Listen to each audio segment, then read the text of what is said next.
Forget about the old arms races. For land, for oil, there's a new game in town, and it's already happening. We're talking about a high-stakes global competition for military artificial intelligence. And let me tell you, the winner here, they could basically rewrite the rules of global power for the next century. And look, this isn't just about, having a few smarter drones or some fancy cyber defenses. No, this is way bigger. It's a fundamental race for technological supremacy. The country that gets out in front, the one that really masters AI, they don't just get a stronger military, they get to write the rulebook for the future of global security. For everyone. Okay, so when we throw around the term military AI, what are we really talking about? I mean, it's easy to picture a killer robot, right? But that's not it. It's much broader. Think of it more like a whole family of smart technologies. And the key thing here, the part that defense experts really stress, is that these machines learn. They crunch data, and they get better and better at tasks that used to need a human, a soldier, an analyst, maybe even a top general. Right. So what's the big prize here? I mean, why are countries pouring billions and billions of dollars into this tech? Well, it's about way more than just having the biggest army. It's about getting a strategic edge that impacts, well, everything, every single part of a nation's power. And here's what's so fascinating. The real advantage isn't just about what happens on the battlefield. It's actually built on three key pillars, like a three-legged stool that holds up a nation's entire strength. It's society, its economy, and then, of course, its military. So let's break that down. First up, society. Now, AI leadership isn't some abstract idea. We're talking about real, tangible benefits for everyday people. Just imagine smarter healthcare, better education for your kids, brand new tools to help us fight climate change, and just a faster pace of innovation everywhere you look. All of that creates a stronger, more resilient society, and that's really the bedrock of national power, right? Next, you've got the economy. Think of AI as this massive engine for growth. It's optimizing pretty much everything, from the stuff you buy online, to global supply chains, to financial markets. And yeah, people worry about automation, and that's a real concern. But the bigger story here might be the creation of totally new jobs, roles that shift our focus to what humans do best: creativity, critical thinking.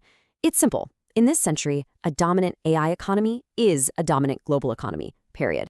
And of course, all of this leads to the most obvious prize, raw military power. And the changes here are, well, they're just stunning. We're talking about soldiers training in these hyper-realistic simulations powered by AI. We're talking about being able to grow the size of your military force just through smart automation. And logistics, the boring but essential backbone of any army, AI is making that incredibly efficient. It's an absolute game changer. Now, a lot of countries are in this race for sure, but pretty much all the experts agree that it's really being defined by two heavyweights: the United States and China. You can almost picture it as a clash of titans, right? On one side, you have the US with its incredible private sector and top-tier research universities. And on the other, you have China pushing forward with this massive, state-driven, data-focused strategy. These two, they're setting the pace for everybody else. But with a prize this big, there's going to be a dark side, an immense peril. So now we've got to flip the coin over and look at the risks. And the biggest one? It's the very real danger that this whole competition could spiral into a conflict that absolutely nobody wants, all because of the incredible speed of military AI. And that leads us to the critical question, doesn't it?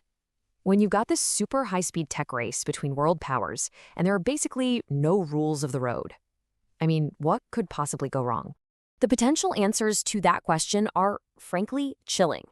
Top-level analysis points to several major risks, and the potential fallout is just staggering. I'm talking about information warfare on a scale we've never seen, using deepfakes to destabilize entire countries. Or worse, what if non-state actors, terrorist groups, get their hands on these advanced autonomous weapons? The impact isn't just significant. The experts are calling it potentially catastrophic. And here's the absolute heart of the problem. Those old strategic ideas that have kept a, let's be honest, fragile peace for the last 70-plus years, things like nuclear deterrence, they're being completely upended.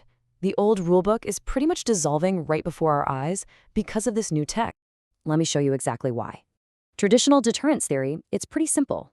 It relies on a few key things. First, the idea that war is just too costly in terms of human lives. But autonomous systems, they lower that perceived human cost, which might make a leader think, hey, maybe a conflict isn't so bad. Deterrence also needs credibility. You have to believe what the other side says. but AI-powered deepfakes can shred a nation's credibility in a heartbeat. And finally, you have to know who attacked you. With AI, figuring that out, attribution, gets dangerously fuzzy, really fast.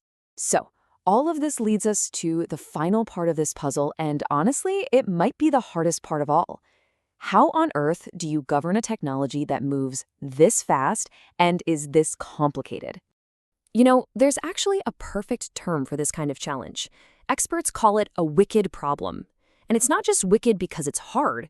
It's a problem where the rules aren't clear, the consequences are impossible to predict, and the main players can't even agree on what the problem is in the first place. That right there is the challenge of trying to govern military AI. So, to figure a way out of this mess, maybe we need to look back at history. Take nuclear weapons. It took the world coming to the absolute brink of annihilation, the Cuban Missile Crisis, before we got serious about treaties. With AI, the hope is that we can be a little smarter this time. Be more proactive, use diplomacy before a disaster happens.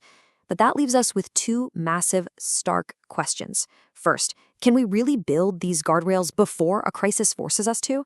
And second, can something that moves at the slow pace of human diplomacy ever hope to keep up with technology that moves at the speed of light? And that really brings us to the central paradox of this whole thing. It's a powerful dilemma that nations are completely trapped in. On the one hand, they feel forced to compete like crazy to get that AI advantage. But on the other hand, they absolutely have to work with the very rivals they're competing against just to stop the technology from spiraling completely out of control for everyone.